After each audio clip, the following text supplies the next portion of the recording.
what movies really like did it for your imagination growing up?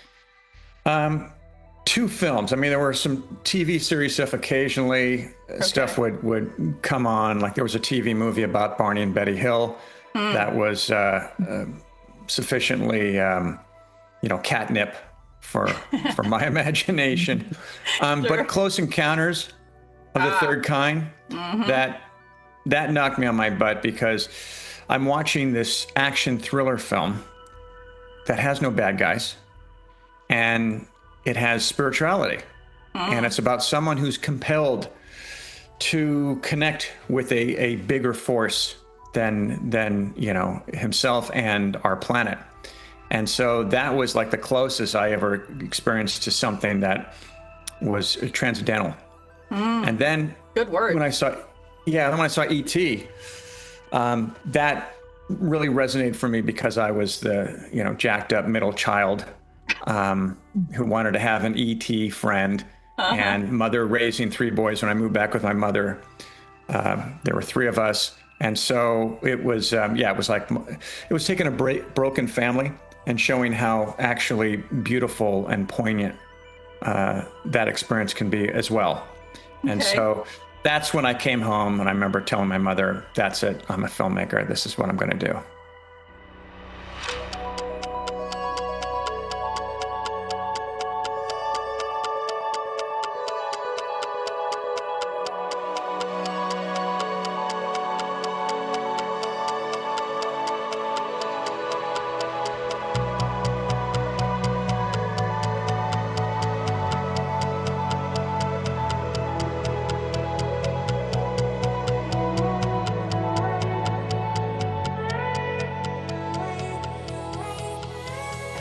Alrighty, hey there, beautiful souls. It's your girl, Allie, and we are back at it again in 2026 for a new episode of Living Life Consciously. We have a very special guest lined up for you tonight, and I am stoked to get started. So without further ado, Leslie, say hey.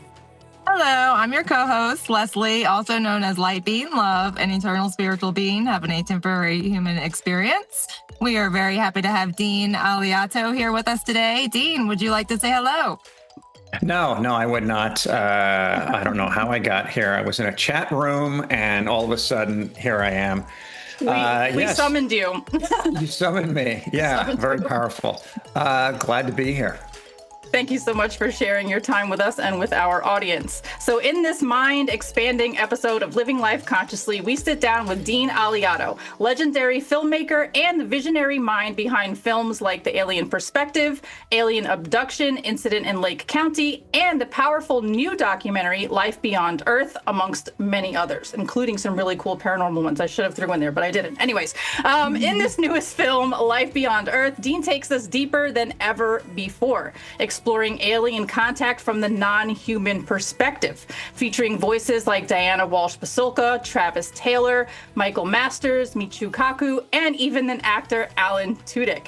This documentary asks bold questions about why non-human intelligence may be engaging with humanity and how these encounters may be shaping our consciousness through mysterious downloads. We'll get into that.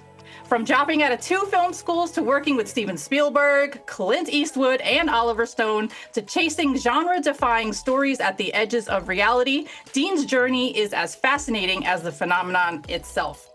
Buckle up for an awesome conversation about aliens, consciousness, storytelling, and what it truly means to be a human in a universe that may be far more alive and teeming with life than we ever imagined. Dean, thank you so much for being with us today. Yes, Thank you. Glad to be here. Absolutely. So I kind of like to start at the beginning, if you don't mind, or is there somewhere specific you would like to start the conversation?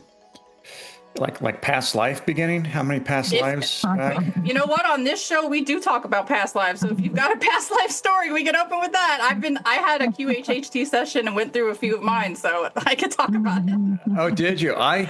Unfortunately, I've tried 3 times, and Really? my stubborn Gemini brain was not able to relax enough to go back in time. But there's certain little kind of hints, I would say, that in a past life, it's funny. I used to always have this reoccurring dream of cobblestones. Okay. And so when I went to London for the first time, UK, I felt like, oh, wow, okay, this is, something. And at first I thought, well, maybe I watched Oliver as a kid one too many times, but it would show up in my dreams. And then the other reoccurring dream I would have is that I was either breaking into a prison to pull people out, and it was a prison that was like way back when prison, nothing like the current prisons, Right. or I was escaping. Which later on, as a kid, manifested itself in me becoming an escape artist, magician. Okay. So, wow, we went there. Yeah. Oh, wow. Awesome. Yeah. But it all kind of started when I was a kid. My imagination was fertilized thanks to a divorce and being raised for 3 years with my father from age 7 to 9 in Sacramento. And just every night looking out at the stars.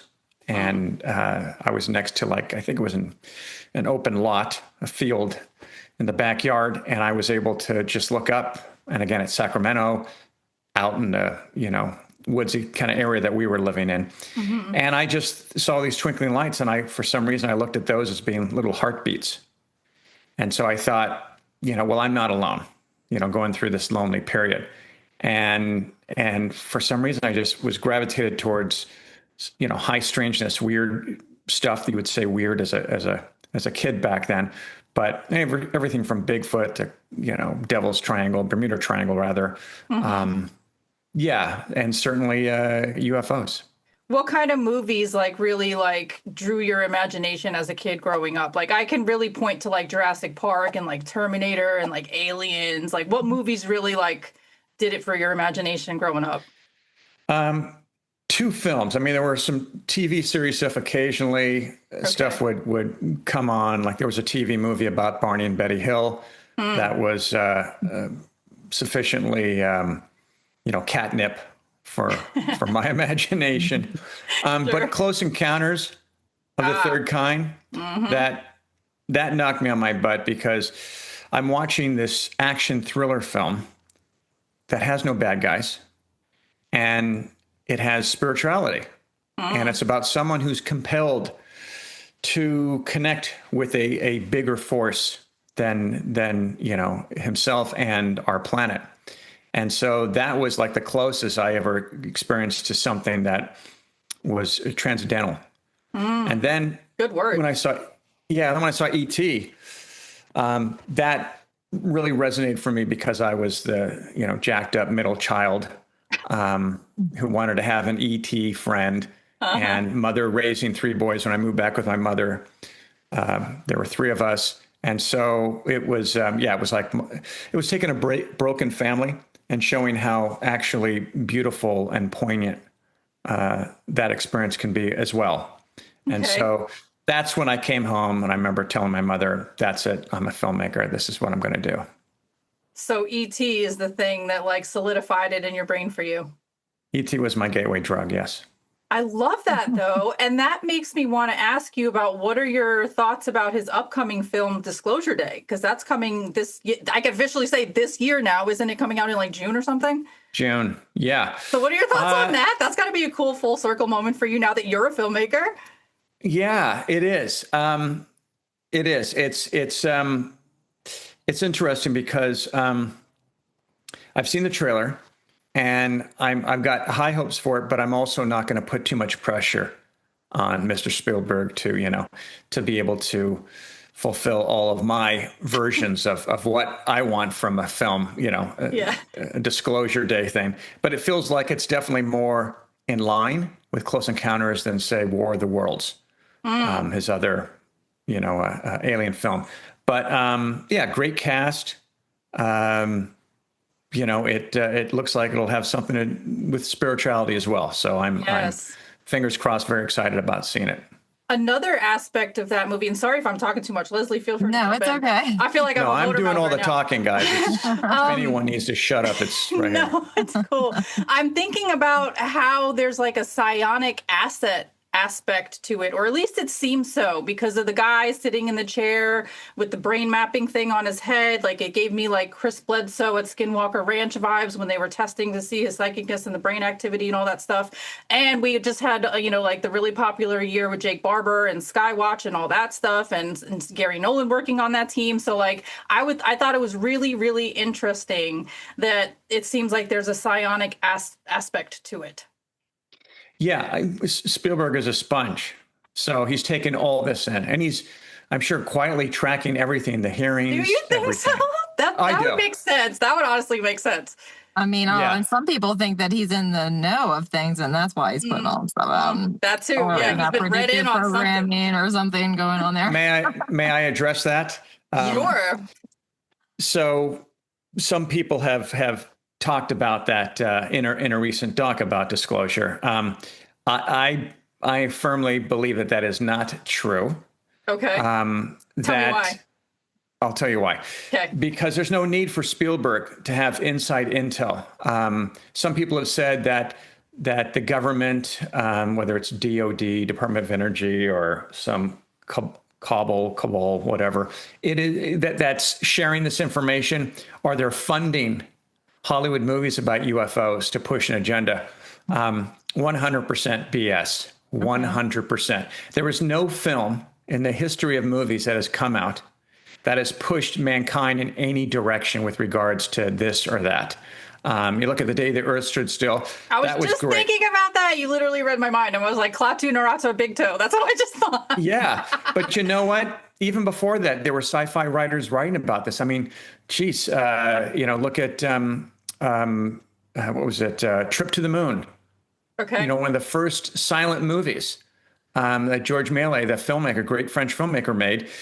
He literally is showing a rocket going up with boosters, different sections of it, and landing and showing all these other things that, in fact, if you look at the aliens, they look like kind of reptilians, or not reptilians, they look like the mantis.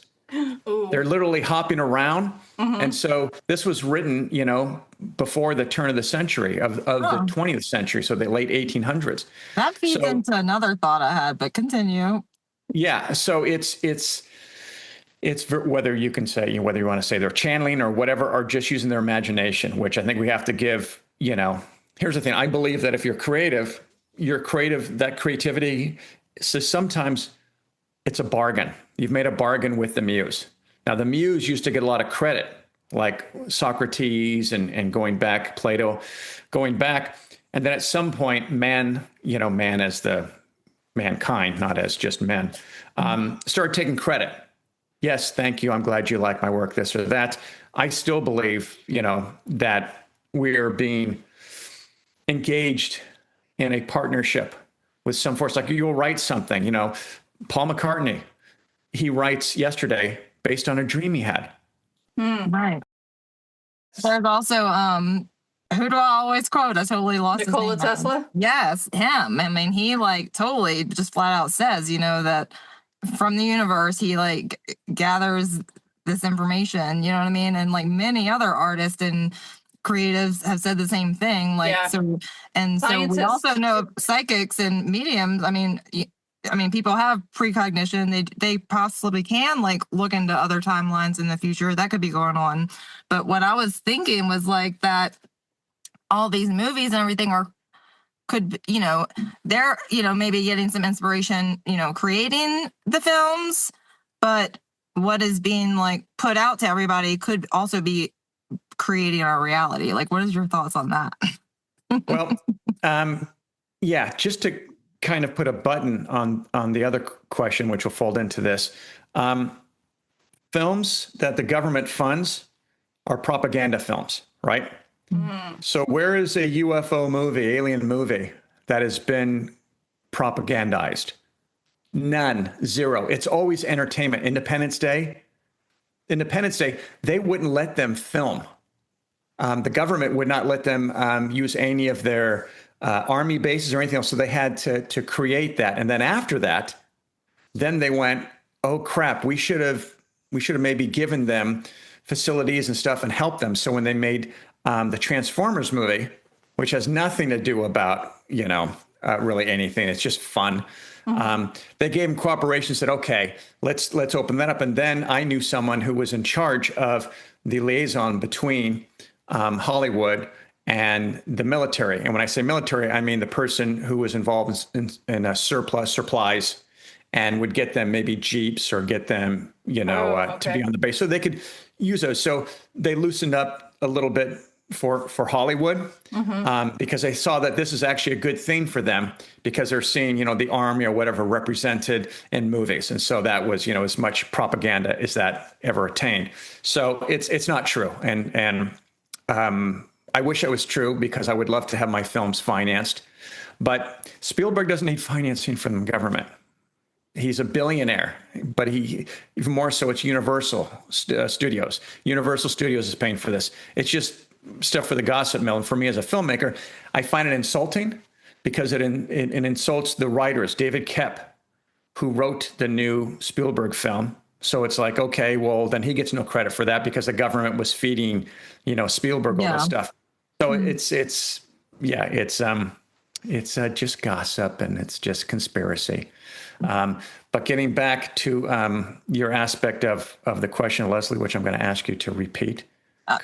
The possibility that films, say they are just inspired from each individual creator, the ones that aren't propaganda, I should say, and including Spielberg. So could that, kind of like The Simpsons, I'm sure you've heard about The Simpsons and things like that. So, could these things be creating reality? Like there's this consensus after millions of people are watching something and it's literally creating the future. Well, we are co-creators of life, right? We do have that power, I believe. I feel that way. Yeah, and The Simpsons. That's why I can't say that might not. I can't say that's not happening. You know what I mean? But obviously, I don't know, so I can't say it is. But it's definitely on the table for me. Yeah, and a major disclaimer. This is again my opinion. I'm not saying it's what I believe. At no point will I say I know unless I specifically know something. But I believe that as well. I think that we are all co-creating reality, and we have a hand in its creation. And then, my background before doing these documentaries for the past 8 years, I tended to write, create stuff, or track along things that were very spiritual, like anything with Tibetanism, as well as the holographic universe, Michael Talbot, and and other great writers who would talk about that, but. Just the idea of reincarnation. I can't look at someone who was maybe born to two parents who were drug addicts. And so they're born with disabilities because of that. And that's the one shot that they get at life. I don't think so. I used to have a spiritual teacher and he would say, when you see someone who's homeless, who's begging for money, or you just see them, on the street and your natural inclination is to have pity, this and that. And he would say, Don't pity them. Whatever you do, don't pity them. They might be a higher being than you, along the scale of their evolution. And this is something that they want to do, that they're learning, whether it's humbling, learning hubris, whatever it is. Everyone has their own journey. And so, there's, again, this is a deep rabbit hole, but it's like the soul group, how many people you have in your immediate soul group. They say 15 to 25. And all these people come and they help and you help each other. And sometimes it's that person who does abuse on you. And that is a lesson. Right? Or it's karma from something crappy you did in a past life. But, a lot of these monks will say, hey, we've all been, this is a terrible thought, but we've all been murderers and rapists and done terrible things in past lives, and we've learned. But the thing that I keep coming back to is we're animals. We literally are still animals. We have not transcended the gene of insecurity and greed, which keeps us from sharing a portion of what we have. And so when we have, billionaires that are out there that are not giving money while they're alive, maybe they'll give it when they die, which is ridiculous because they have their hands in every single aspect of their business. Why wouldn't you do that with philanthropy when you're giving it out? And so I just feel like when we get to that place where we don't need to have a yacht just so we can say, I have a yacht and you don't, and that elevates me. And you talk to anyone who has a yacht, not that I talk to a lot of people, but all of them, occasionally they'll go on the yacht, but they don't really spend that much time. No one lives on a yacht that I'm aware of who is a functioning person that's, world building and creating stuff and running a corporation. Right. So I just got on a big soapbox, and I'm sorry about that. But No, you're good. I don't even know if I answered your question, but I do feel like we're co-creating, and this is school.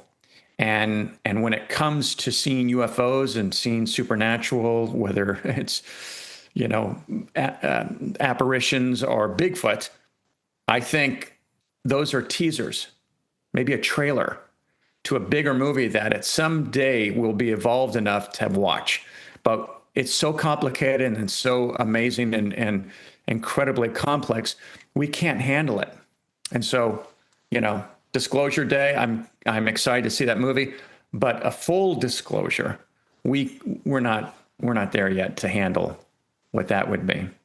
Now, when you say full disclosure, you mean like some government official getting on live TV and saying, okay, population of planet Earth, we are not alone? Is that what you mean by full disclosure? Because people define it differently.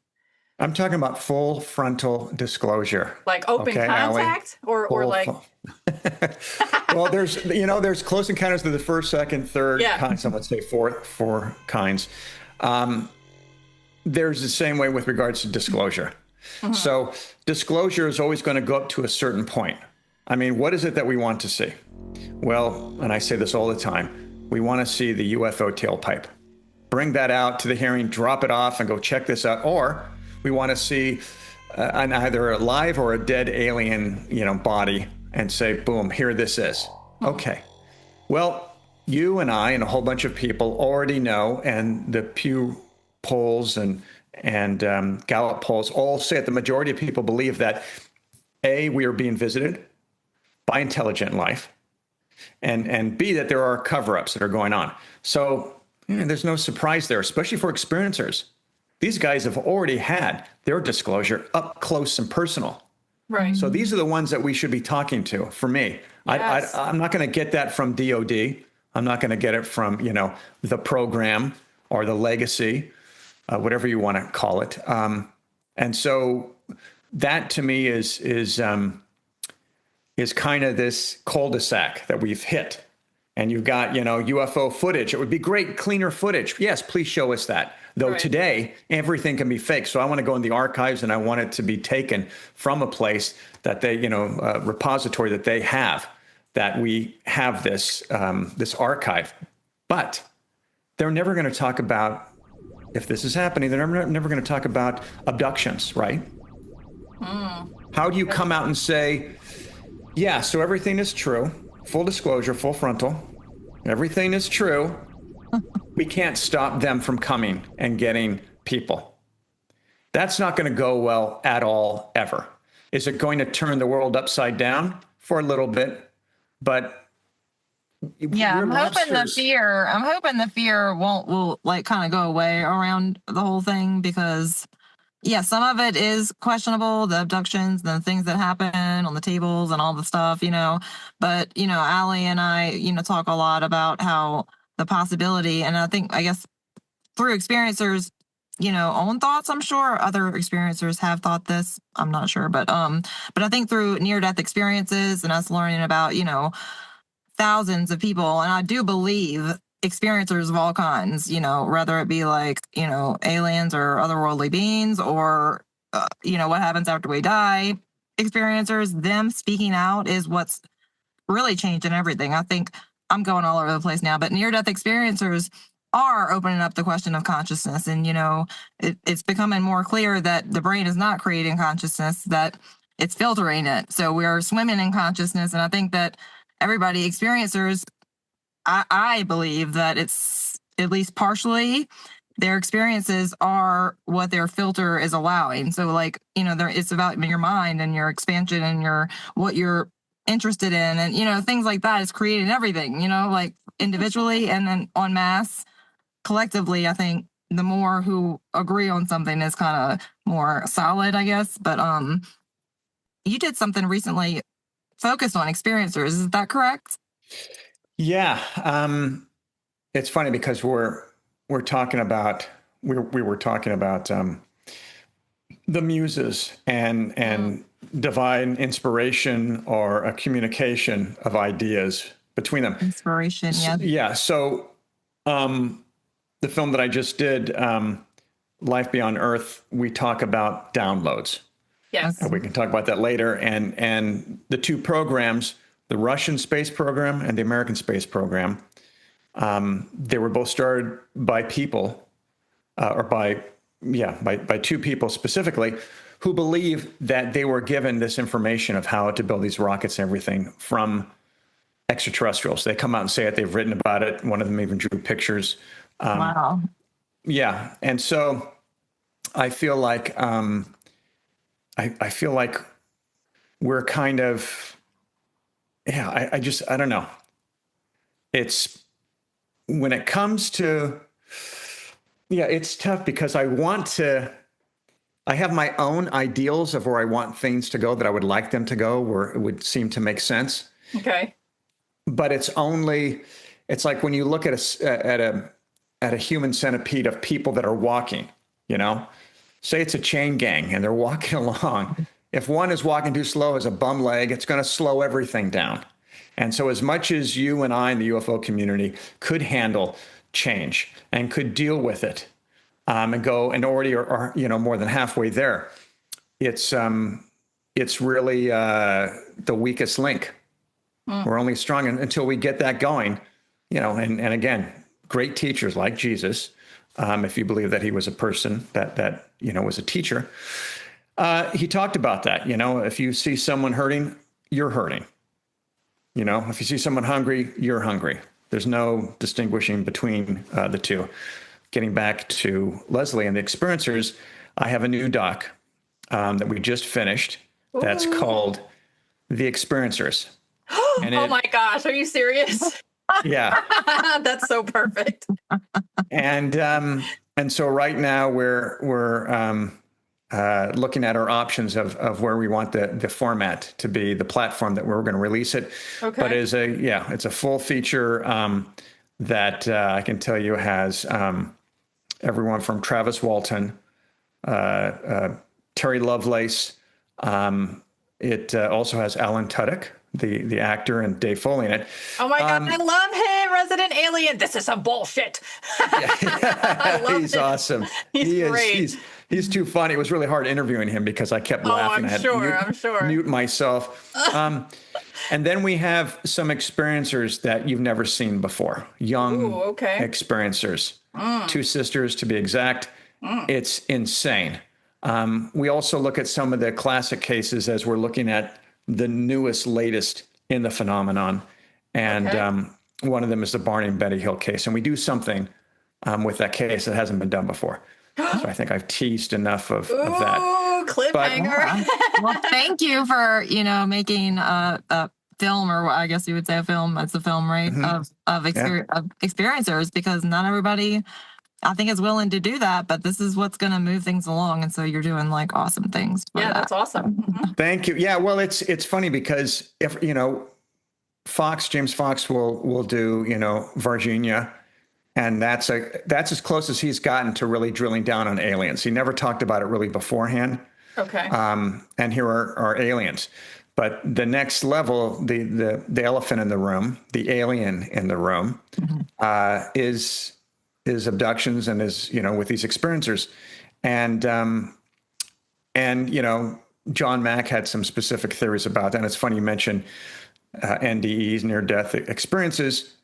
I have a theory that I'd like to see kind of chewed on a little bit more, which is that when people describe UFOs, craft, how do they describe the way that they appear and disappear? Quickly. In the blink of an eye is usually the phrase that I always hear. Yeah, sometimes shimmering, where you can see through them. Oh, you're talking about what they look like. Yeah, okay. Mm-hmm. Yeah, translucent. What else do we describe as a phenomenon that we see something that's translucent, we can see through, that sometimes shimmers? Ghosts. Yes. I think at some point, if we can figure out how to forget about parallel universes, what if we can figure out how to transmute into the astral plane, People talk about seeing dead, deceased loved ones on craft or near craft. Hello. Well, how's that happening? Right. And so I'm very interested in that. Yeah, and telepathy is in both. Like it's In both narrative. Big time. Yeah. Yep. Big time. In fact, experiencers will say after, like Deb Jordan Cabal, she will talk about how after, when she's taken, she'll say for like a week or two, I can read people's thoughts. I know what's going on. And so there's residual, but she's not able to retain it, which is interesting. Okay. So she has to go through hypnosis to recall the memories? Is that how she gets them back, or? No, sometimes she has memories, like the first time she was taken, that she remembers. A lot of these people have been taken since childhood. But she was 16 or 17. She was out in a cornfield and with her and her girlfriend. And her girlfriend remembers more than her. She remembers this light coming down and hitting the cornfield. We actually recreate this moment in animation. I was just doing that in my head. I'm like, how could I get AI to make this so I could edit it? I swear I was just thinking that. Yeah. And so there's, for me, the credible cases are when there's witnesses. Sure. That are there. That evidence, yeah. Mm-hmm. Yes, because I come from also doing crime shows for many years. And so a lot of these things, it's kind of like the detectives. They'll be stringing that yarn from one clue to another, trying to. That's exactly the phenomenon. What you're talking about. Yeah. We talk about murder boards all the time. Yeah, sure. So why do you think that, like, ultimately non-human intelligence could be potentially, because, like, I don't know where it lands. Why are they engaging with humanity at this point in our history? And I know that they've been engaging with us since, like, literally ever, but, like, why do you think now? You believe that they've been engaging with us since. I do personally. No, I do too. Oh, okay. Here's the thing. Okay, there's two theories. One theory that I subscribe to. One is just that they're wherever they're coming from doesn't even matter. That they are watching us. That they're interested in us from a maybe anthropological standpoint. Mm-hmm. The other is, the one that Michael Masters. Yeah. And, they're from the future. If we're to be able to create time travel, and Einstein and others allowed for that possibility, then we will be doing it. And Masters talks about how if he, as an anthropological biologist, is to project us out, we end up looking just like the Greys. Mm-hmm. That doesn't talk about the reptilians or the mantis, but that have been reported. But it would make sense that they would be coming back, and if we were shy on our DNA, because right now the population explosion that we were all freaking out about is inverting. It's going the other way. Yeah. And like there was an article in the New York Times recently that was about how Japanese, the youth are just not having sex like they were to a great degree. So if we stop having kids and people are deciding maybe they'll have just one kid or whatever, and we don't have a big enough, pond to pull from, then we have genetic issues. And so the best way to pull from that is like what we did. Like if you were to go and do a sampling of people, you would see that a good chunk of them have Neanderthal DNA. I know I have a lot. And so we have that, and that makes us stronger. That allows us to, evolve in a way that doesn't have any, defects and stuff like that. It's just mixing it up is what I'm trying to say. And so they would come back and they would take our DNA because we're from the past, we're distant enough that it would be a good gene, resource. And so that's kind of what I'm thinking that could be, happening. But why we don't know what's going on is, why would you tell a kid in nursery school, kindergarten, this is how war works. This is how this machine works. This is how, procreation works. This is how adult things work. they're not going to understand it. They're not going to be able to absorb it. It's not going to be really relevant to them. And so we are. I mean, I was at Phenomicon Are you last saying year. we're kindergartners as a species? Yeah, absolutely, dude. I gave this speech or this my presentation at Phenomicon.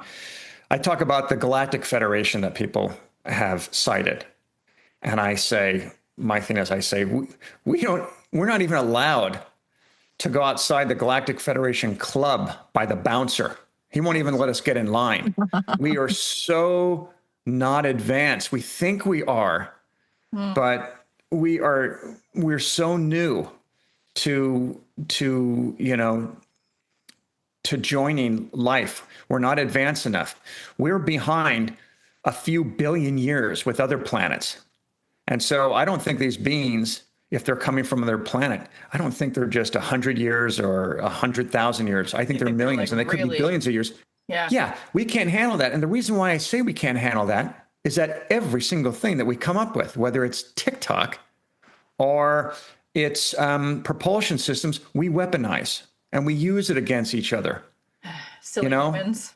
But it's not all humanity. That is the government. I mean, I'm gonna blame them for that. And and there are people behind the governments, I believe. Anyway, so I won't go too much into all that. But yeah, I think humanity does stand a chance. And I will say, I can't help but a lot of people don't talk about channelers, but there are a lot, and I'm not saying they're all actually channeling. I'm sure there are those out there that are not, but I think the majority are. And there's so many out there now compared to like early on. And I feel like they're another part of disclosure, and between channeling and near-death experiencers and with the love, and there's a lot of like love and all that spoken in from channelers' messages too. And channelers are usually aliens, like they are channeling, or experiencers at least, right? Yeah. Well, are there teachers? Are there people that have no need to reincarnate because they've evolved? I mean, channelers have been around since the dawn of man. Native Americans will talk about getting messages and stuff about fields and stuff, and they'll see older ancient ones that are themselves in their kind of form, if you will. And they'll always be communicating, especially Native Americans. There's a whole tradition of ancestors that have passed on, grandparents and stuff like that, coming and helping with crops and warnings and stuff like that. And so I think it's with regards to the government and there being another government, a dark, deep state or whatever, it's not that hidden. Because it's the government in the sense that, or maybe we should just say the banks. The banks. Well, Federal Reserve. Yeah, but when we're talking weaponizing, we do want the United States to be able to have whatever technology is, have the biggest and baddest. But we don't want someone else to have it, because up until now, now things are chaotic and God knows what's going to be used and what isn't. It's like Chekhov's gun. If you show it in the first act, you're going to use it in the third. God, please, not a third act as a. Oh my gosh, I know. Yeah. Right. So I look at that and I go, I understand that in today's society, the way that we are, that we would take something and because if we don't weaponize it, someone else will. And that's the problem. We're not at a place right now where we look at something, and like I was at Shag Harbor a couple years ago, and I finally said, okay, guys, tell me what is disclosure to you. What do you want? Let's talk about if it's from the beings, the NHIs. What do you want from them? And they said, well, we want technology. I go, what specifically? And they said, we want to be able to clean up the environment. Okay. And I'm like, that's awesome. Absolutely.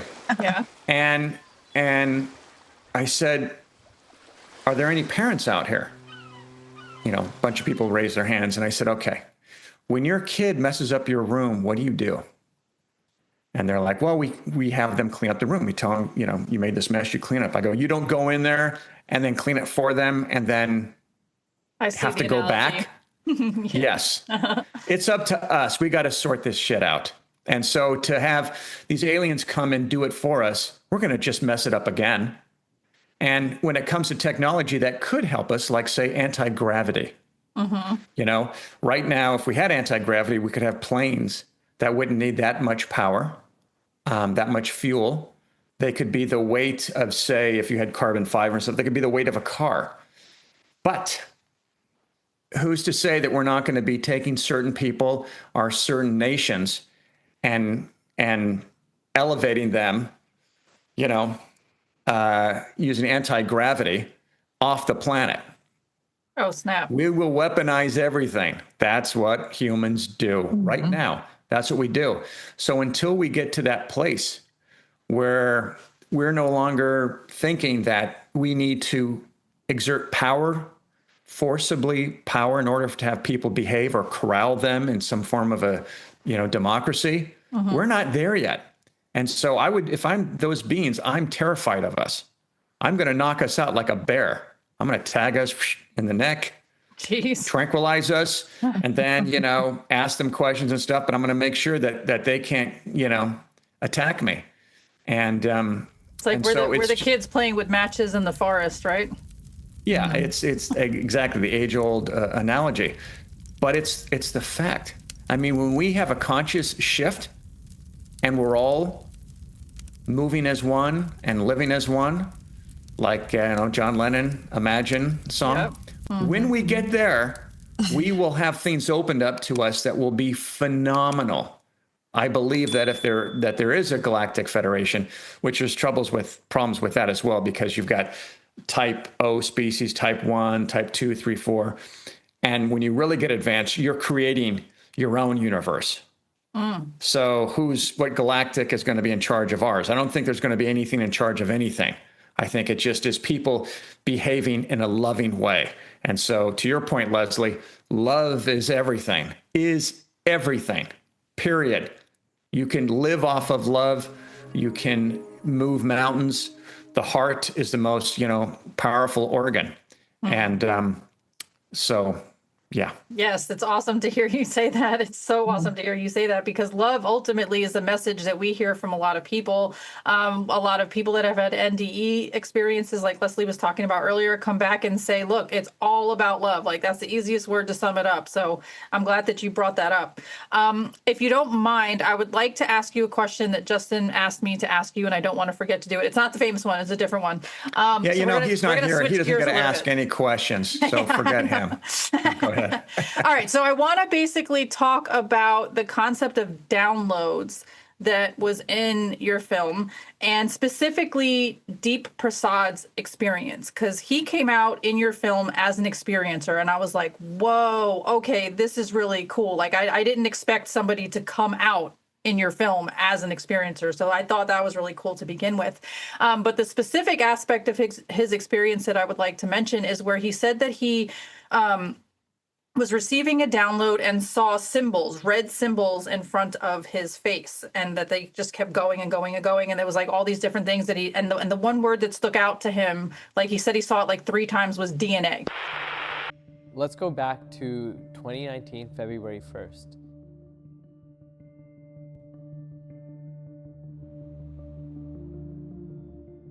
I'm in my room and I'm doing just like typical administrative work. After I finish sending an email, I put the laptop away and 2 things happened. First of all, I get a series of thoughts. I realize, other than moving my eyes, that I no longer have control over my body. I feel this and I start like fighting and trying to get up, and I can compare this to sleep paralysis. The difference is that I was wide awake. This created immense panic, and at the same time, I knew exactly what was going to happen and what was happening. I would go through an experience that would be beyond my vocabulary, and the best words that I could come up with are an abduction.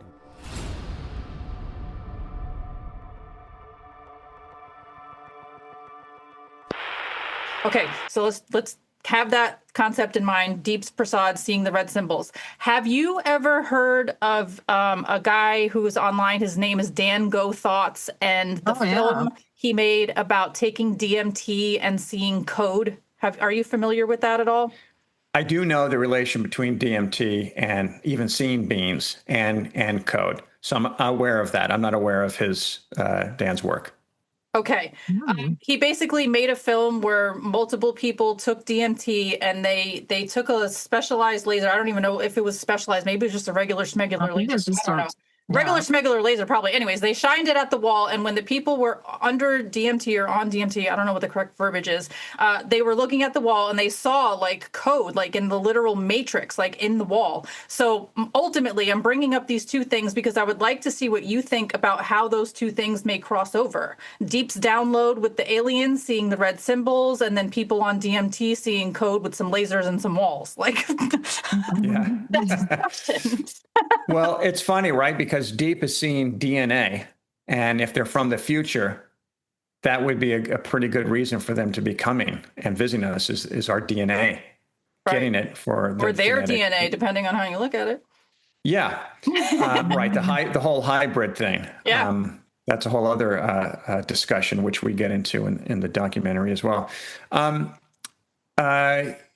Yeah, it's with regards to the code and everything, it's great. But unless you have a magic decoder ring, the code is just going to be the code. It's not time for us to understand what this code is. It doesn't mean that we walk away from the puzzle that's been laid out before us.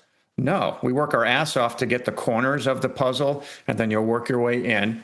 So it's intriguing, but where things get a little bit frustrating is when we get frustrated at the clues that we're given, and we want more and we want it now. Mm-hmm. We're a very impatient species. That we should enjoy that process. I mean, literally everything is going to be fine, guys. No matter what's going on, everything is going to be fine. That's my motto. That's my go-to mantra. You don't know how significant that is on the show. Oh, really? Yeah. So, because right now we're living along 3 lanes, right? Significant lanes. One of them is the political unrest that's going on. It's the flexing. It's the power grab. It's capitalism at its worst. That's the first lane. Mm-hmm. Second lane is what we're doing to the planet. 10 years, every 10 years, 1 million species gone. Poof. Oh my gosh. From this world. I hate that. And then the last one, not a great lane, is AI. Oh. And AI is going to basically make more than half our jobs in the not too distant future obsolete. What happens? What are you going to do with those people? We have 300 million plus Americans just in America, I'm talking about, who aren't going to have, half of those people or more will not have jobs available to them when they come out of school. What's going to happen? What are we going to do? Are we going to come up? It could be more innovation. And I mean, I know intention's super important with AI. So it's mirroring basically what people are putting or, giving it, it's mirroring back. So, but I do, I totally see what you're saying. There's been a lot of scare around AI and everything. And I'm not one way or the other. And probably for a long time, I was one of those people who were like, no, I'm not going to touch AI. But so not that I really mess with it that much right now, but I do feel like, it's part of the aliens. I keep saying aliens. I don't feel very good about saying that, but I don't know what else to say because everybody says aliens. But anyway, but it's in that, they are also very connected with AI. So, I mean, like. Okay, hold on. Let's unpack that. Okay. How are they connected with AI? I'm curious. Well, I'm asking. I guess there's a lot of theories that some of them are actually AI themselves. You know what I mean? Like they're like. You mean the simulation reality hypothesis? I don't know. I'm open to anything, but yeah, I wasn't referring to the simulation necessarily as our reality kind of thing. Is that you're saying NHI speak through AI? Is that what you're saying?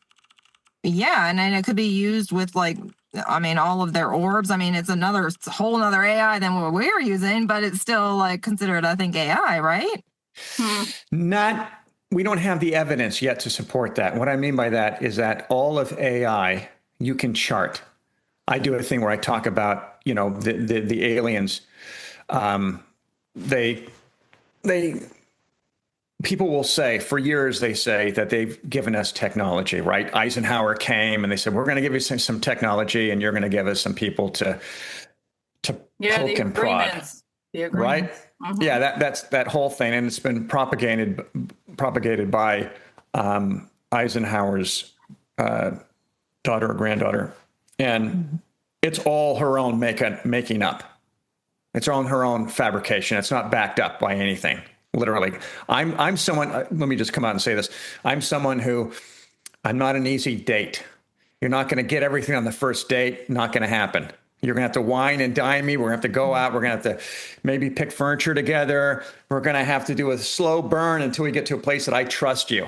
And so if there's something that's out there and someone's saying, this is something I heard, blah, blah, it's like, I got to go down in the rabbit hole and I have to discuss, if this is real or not. So I will mention that I will come out and say, hey, a human did not create fiber optics. And I'll come out and say this, and I'm getting the same reaction from you, which is, oh, okay. No, I've heard that before. Mean? I've heard that before. 3 humans created optic fibers, fiber optics. Not 1, 3. Okay. And when I give my presentation, I list who these people are and how each of their contributions were used and melded together. And it was done well before, we think it was. And first of all, it's not that complicated. It's a fiber. We already had the technology. We just repurposed it so that it would work when we would put light one in, and it was just as intense as the light that comes out the end. Okay. Not a big magic trick.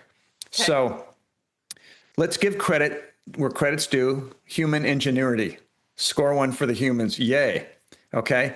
When it comes to AI, all of this can be reverse engineered, that it came from the technology, came from the computers. The microchip, again, when you look at the components of each, how it went along, all of it makes sense. You can reverse engineer and see where it came from. At no point did someone drop this in our lap.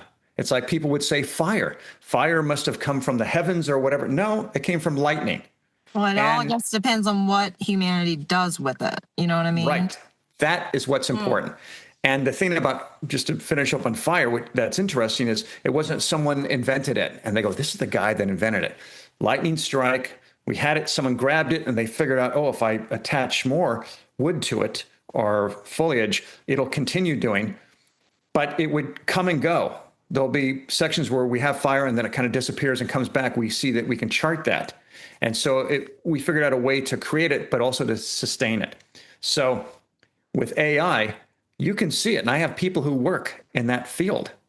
And friends of mine that are filmmakers, and they're like, check this out. This is, coming, this and that.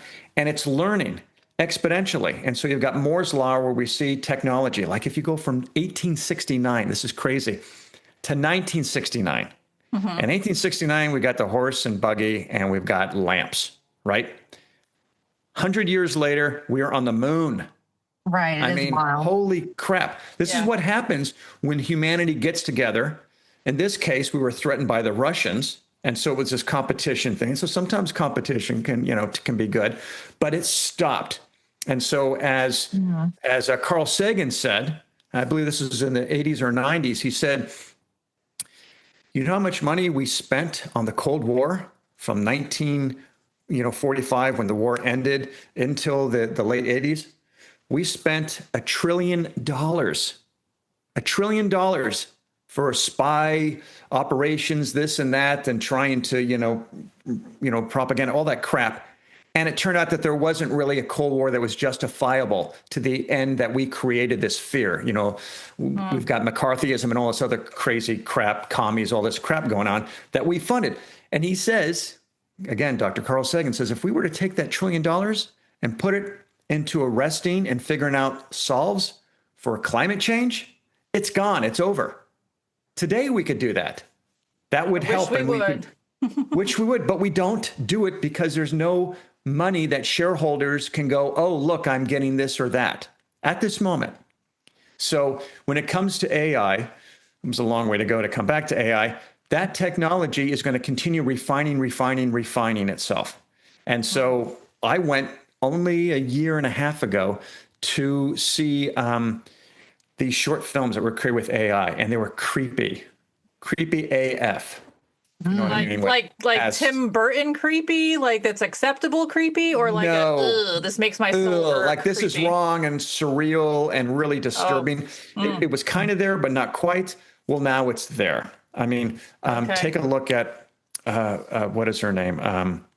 She's got a UFO podcast, Chrissy Newton.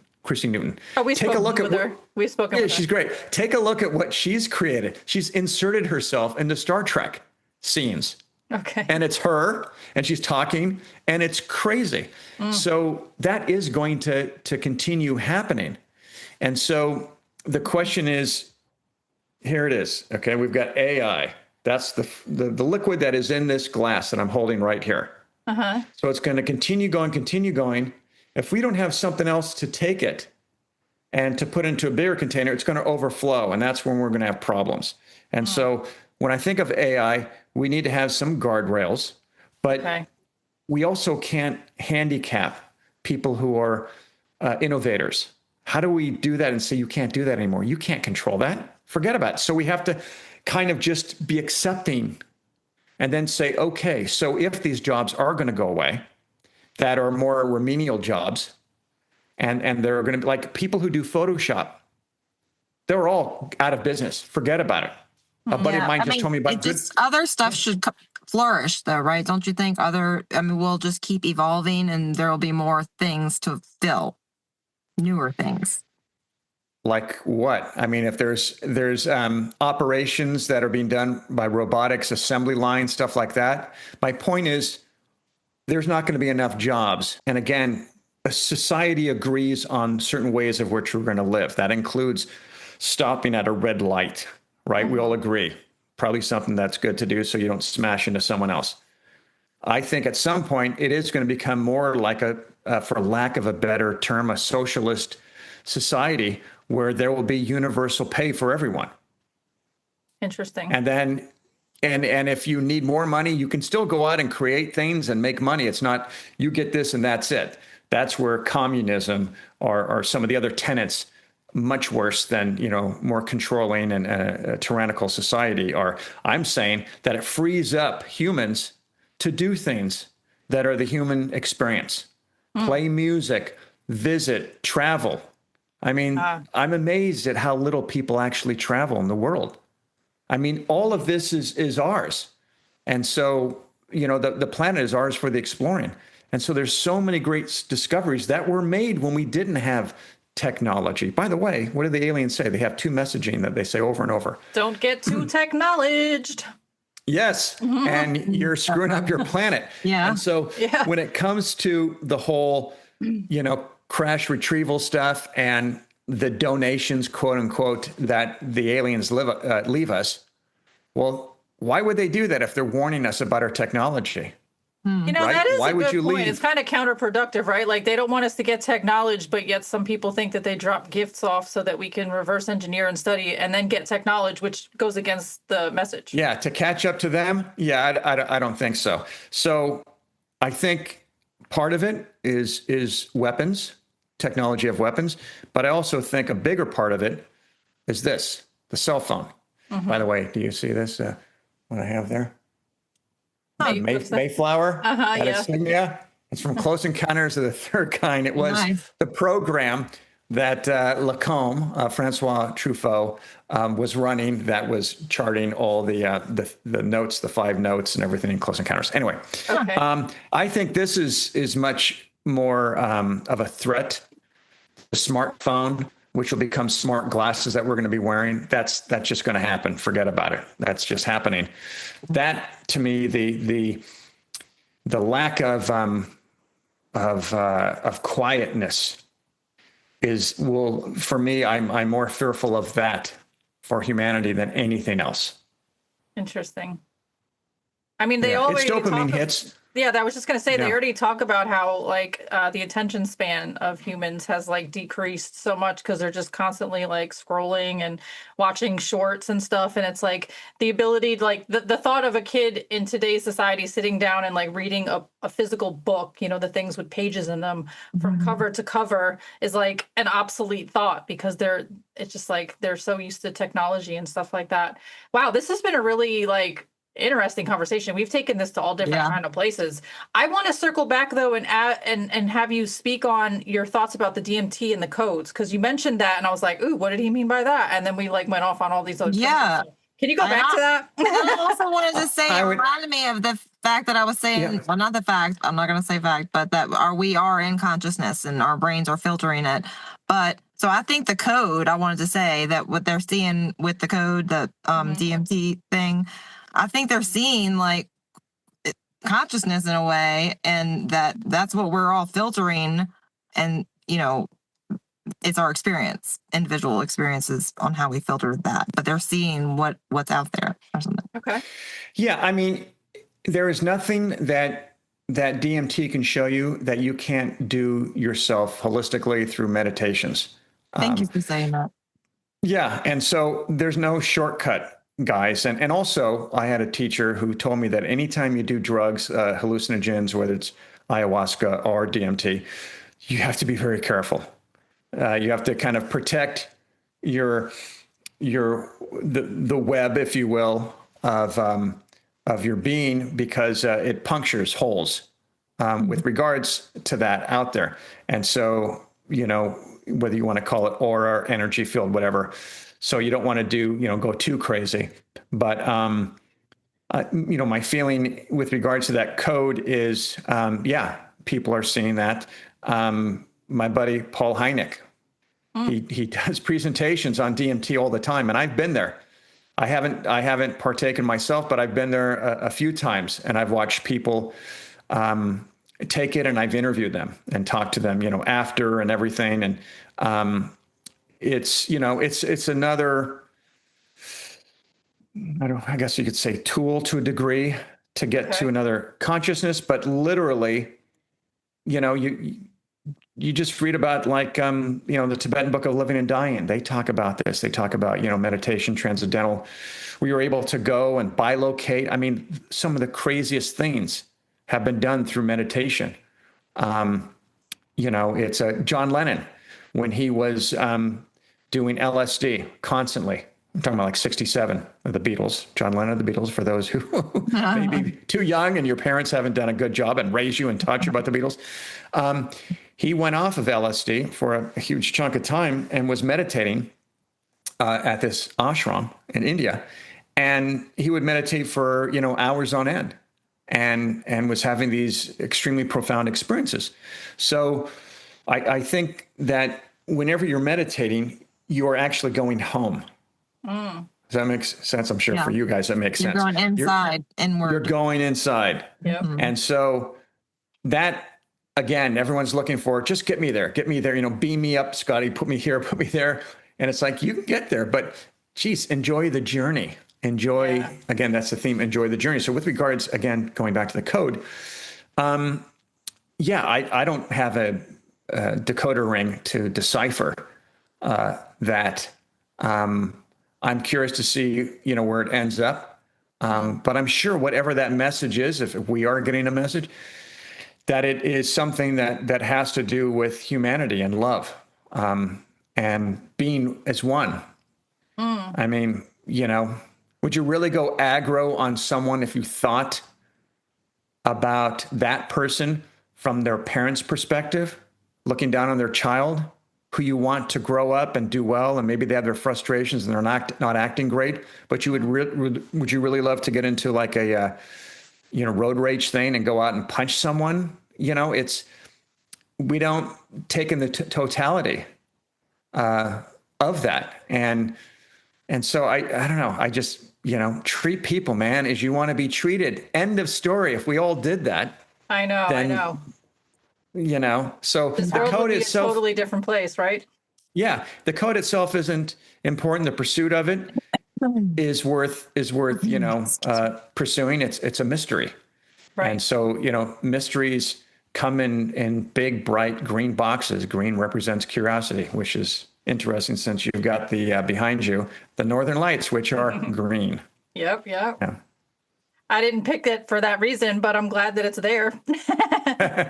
And you've mentioned humanity a couple of times, so I also feel the need to ask you our famous question at this point in time. So clear your mind a little bit, like Wusa, like we just talked about a lot of things. But the question is, Dean, what is your greatest hope for the future of all of humanity? That maybe a last episode of Game of Thrones would be better. I think. You are such a joker. Sorry. Oh, that's not what you want? Yeah, Dracarys! okay, all right, for the betterment. Sorry, let me go back. Okay. I'm a huge Game of Thrones fan. It's fine. Yeah, I knew you'd like that one. My hope for humanity is that we give ourselves a break. We stop, putting our faith in people who are over-promising things. That we stop doing things like, it's interesting. I'm probably going to piss off a faction of audience here, but I've met people of all walks of life, and I've met people that have they're survivalists, right? And they have their what is it called? Their bunker that they've created. If you go to all the expenses to create a bunker and you've got the food stocked up and you've got weapons and you've got cigarettes and probably wine, like, during COVID, it's really funny. Americans stock up on toilet paper and weapons, right? What did the French stock up on? Do you know what they stocked up on? No. The top two things? What? Wine, alcohol, and condoms. Once you said wine, my brain said condoms. So that's exactly. So when they probably did it better than we did. Yeah. So when you build this bunker, you have all this stuff, canned food and everything, and you've got your alternate power source and everything. You're not creating that as a preventative thing. There's a part of you that is creating that, not to be caught off guard, but there's a little bit of a wish fulfillment that maybe the shit will hit the fan and I will be in my yacht that you don't have, I have it, you don't have it, and I have all this stuff, and I'll have a moat around it and no one can come, and I'll be an island unto myself. So, and I just use that, again, it's not bad. If you've got that, awesome. I don't have one. I don't have a backyard that can handle that. But I do remember talking to a guy once, and he had a gun. And I said to him, oh, I'm interested because I work on crime shows. What do you have? What kind of gun? He tells me and everything. And I said, he goes, this is a license, by the way, open carry. And I go, yeah, I'm sure it is. So I'm not, worried about that. You change tires, but you have that's part of, what you have, not to protect someone coming in and stealing tires, but you have that there. And I said to him, and this just came up, I said, because he's a big gun proponent, I said, if I would tell you that I could wave a magic wand and all of the guns in the world would disappear, so we wouldn't have to worry about someone shooting or whatever, fighting fire with fire, right? Would you want that, or would you want to keep your gun and keep this? And he thought about it for a second, and he started to answer, and then he stopped, and he said, I would want to keep my gun. And that was telling on so many different levels. And we have a history of weaponizing things. Like, I'm not crazy about when people say, weaponize your this, weaponize your that. Let's not use that term. Let's not weaponize anything anymore, people. Jeremy Corbell, close your ears. I'm not saying names. Why not seed or, fertilize your imagination or whatever it is. And bless him. But what I'm saying is that, like, when the cult, there was a saying back in the turn of the century that God made man, but Samuel Colt made man even, like equal. Because now you could use a gun and shoot at someone else, but the thing is, then someone else has a bigger gun. So even if you have your gun, you're going, the government's not going to come and take over my place. I've got my weapons and I got this and that. Do you have a drone? Do you have a missile? No, you don't, do you? It's all fear-based. It's all fear-based. Yeah, and it's something that, and I only go there not to say, to ridicule or to be negative on anyone.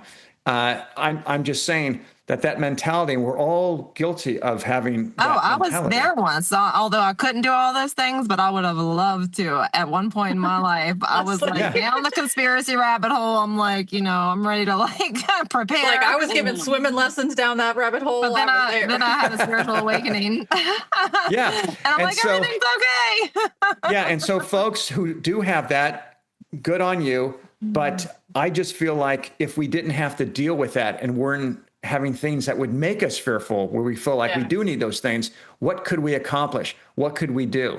What is the best version of humanity? Getting back to your question, the best version of humanity to me is everyone helping everyone. I was in the San Francisco earthquake, terrifying. It, the one that happened in 1989. It was, like a 6.8, lasted for 20 seconds. The aftershocks were much worse. Oh. And I remember seeing this guy grab this other kid. He was running to the store. We're all waiting for this store to open, this local market. And this kid runs up to the front of the line, and this guy grabs him and slams him against the store and everything. How dare you cut, blah, blah. And the kid says, I'm here to open the market. Oh, wow. Doesn't that guy feel stupid now? And isn't that a lesson? Yeah. And so crisis and crazy times, uncertain times, brings about two things. Brings about people that are doing kerosene on the fire. And it also brings about people who are helping. My neighbor, who he and I didn't kind of really get along that great. We didn't really talk. One time he gave me grief because I had my music on too loud, which he was in the right. He yelled out across the way when the what hit the fan. And he said, hey, I got a couple hot dogs. You guys want to combine forces and stuff and get our, food supply together and make some dinner? That was cool. And it was great. We became friends, and we're still friends with the girlfriend. Nice. And so it brings out the best and worst in mankind, but I think it mostly brings out the best. The ratio is mostly the best. That is the fact. And Mr. Rogers said that, he said, look for the helpers. Look for the helpers. They are always there. And so I just want us all to be helpers. That's what I want for, humanity. That's a beautiful answer. And if the world had more helpers and people reaching out to help somebody up instead of pushing somebody down the stairs, this world would be so much more peaceful, such a much better place. And I feel the need to shout out the monks. Are you aware of the Buddhist monks that are currently walking for peace? Yeah. Yeah, they're walking from Texas to Washington, D.C., along with their dog, Aloka, who's having surgery. So blessings to Aloka, happy healing and recovery. And to the monks who's doing it also, because I was crying the other morning. I was on TikTok and I was watching. It's on one video, I'm watching protests for Renee Good, who got killed by the ICE agent. And I'm crying about everything that's going on with that kind of scenario. And then on the next scroll, it's monks walking for peace across the United States and bringing people together. And, people handing out fruits and water and flowers. And I'm like, why is this place so goddamn bipolar? What? You know why? Look at a dog. Look at a dog. A dog will see someone and it'll bark and bark and bark. And then it'll go off and sniffing and everything. And then it's wagging its tail and then they're off playing. We are bipolar. We're animals, guys. We are animals. If you want to see humanity at its best, watch when people all chipping in at a crisis. Yeah. But also, when you go to your next concert, take a look at everyone in the concert.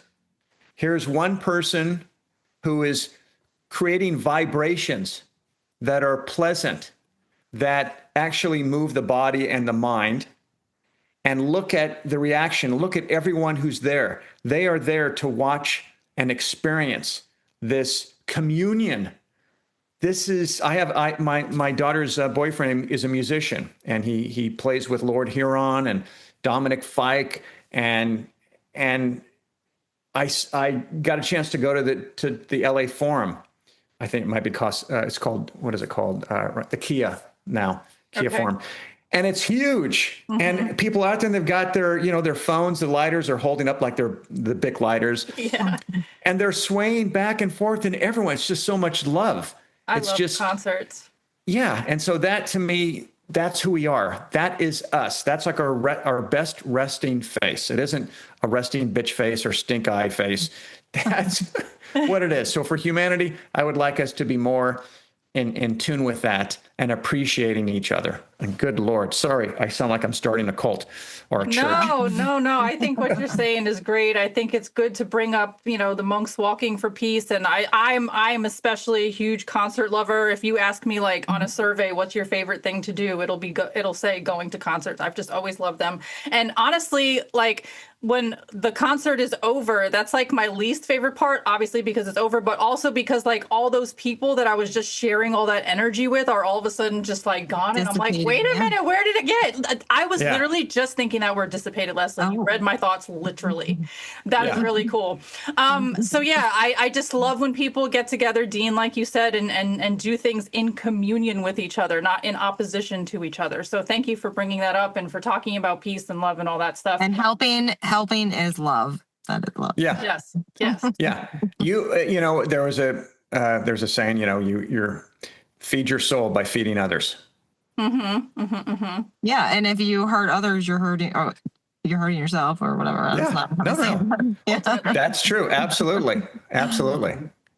Dean, do our audience a favor for me, and I'm sorry if I just cut you off, but do our audience a favor and tell them where they can find you online, drop your links, let them know what kind of stuff you coming up. You mentioned your upcoming film, The Experiencers, so you've already said that, but where can they find you online and what do you got going on?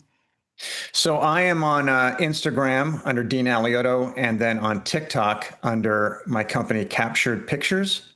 I think I'm also under there as Dean Alioto. I think those two things are tied. Facebook, Dean Alioto as well. And the works that are out right now is Alien Perspective is still out there. The new one is called Life Beyond Earth. And again, that Dr. Diana Pasulka, she's the host of it. And we cover if we are being visited, why would they visit us? And then we look into the downloads. And then also we talk about disclosure and we get into that, but we look at some material and that we have analyzed as well. And yeah, there's a whole bunch of great fun things. And the documentaries that I do are really fun because, as you can tell, I'm a smart ass. So there's a lot of levity. You really? No, I didn't know this. A little bit. So it's a fun experience, period, regardless of the fact that it just happens to be in our jam genre. And then, the new one, that's not out yet, but I will. When will that be out? Do we know? We're not sure right now because we're deciding our marketing campaign and everything and who we're going to be coming out to the platform, but I will let you know with that. And then I will also be at, and this is way early, but I'll be at Contact in the Desert, where either I'll be showing The Experiencers or my fourth documentary that'll be coming out that can't talk about too much about it. But this is an 8-year, I'm going into the 9th year in the making of all these docs, this journey. And I'm not sure if I'll make another doc after that, but these are based on things that I have seen, people that I've met, and kind of the takeaway from talking to people from Harvard and Carnegie Mellon, Cornell, et cetera, as well. So awesome. Well, whenever that The Experiencers comes out, if you would like to come back on the show and talk about that too, you have an open invitation to the show. And just to make it easy for people, if you go to alienperspectivemovie.com, alienperspectivemovie.com, there are direct links to both of my films right now, Alien Perspective and Life Beyond Earth. You can see a trailer and some behind the scenes information on those. Sweet. And it's on Amazon. So if you just want to go to Amazon, you can hit it there, and Apple too. Yeah, highly recommend watching The Alien Perspective. Highly recommend watching Life Beyond Earth. And also when the new ones come out, you're also on YouTube. Don't forget to mention you're on YouTube. And I have your website, deanaliotodirector.com. You got it. See, look, I did my homework. Yes, you did. All right. Very cool. This has been an amazing conversation. Is there any last pieces of advice or things that we would like to convey before we close out tonight? Call your mom if, or closest relative, and just say you love them, or say, You know what? I wasn't happy with the socks that you gave me for Christmas. Is there a chance that you can give me the Amazon gift card like I asked for? No. Do you have the gift receipt for these socks? Yeah, the other receipt, gift receipt. I don't care how much you spent. Just give me the gift receipt. No, I just wish everyone the best. And yeah, that's this has been a fun experience. Thank you. Yeah, absolutely. Leslie, you good? What you got to say? I'm good. I thoroughly enjoyed this conversation and meeting you, Dean. Likewise. Yes, Likewise. Thank you so much. I appreciate you, Dean. I appreciate you, Leslie. And for our audience that's sticking around, thank you guys so much. We also appreciate you. And while you're here, please do us a favor and smash that like button, click subscribe, ring our little notification bell, drop a lovely comment down below, and share this video with your family and friends to help us spread the good word. All right, Dean, we do a 3-piece closer to close the show. I'll demonstrate it for you. And then if you're available to join us, you can do so. We do much love, peace, and namaste. Are you down to join? I am totally down. Let's do it together. Absolutely. Let's thank you for the rehearsal. I need to practice if I mess it up. Yeah. All right, here we go. Much love. Look at you. Okay. That's the first time I've ever done that It's version fun of the that heart. way, right? It is. Switch it up. I hope I'm doing it right. I don't look like I've got arthritis. Much love. Much Peace. love. Peace. And namaste. And namaste. The Vatican has been studying extraterrestrials for a long time. There are usually a few reasons why non-human intelligence would want to interact with human intelligence. They may be just as curious as we would be about them. They may just be the ultimate intellectual, that they are so curious about who we are that they may even tamper with where we're going.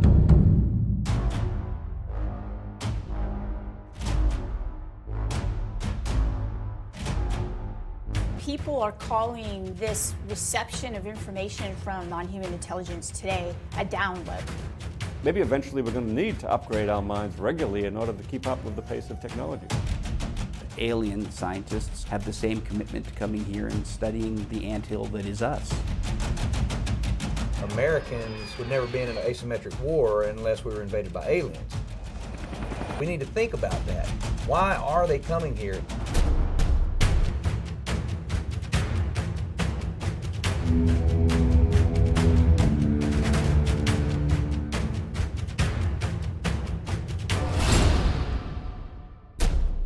I was contacted to take a look at the material and try to see what I can tell about the origin of the sample. I think it's going to be shocking for a lot of people.